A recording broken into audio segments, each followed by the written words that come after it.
ba ipakita yung special number niya, Patrick?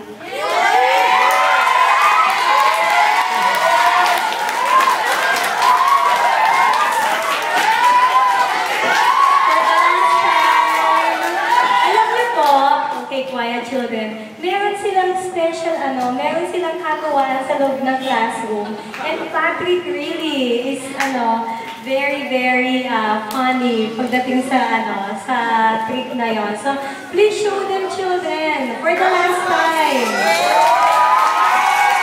Nasaan yung mga basket ni Patrick? Can somebody volunteer to be the basket of Patrick? Tingnan nyo, Patrick, gusto nilang makita, ha?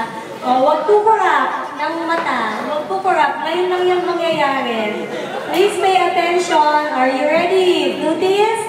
Go!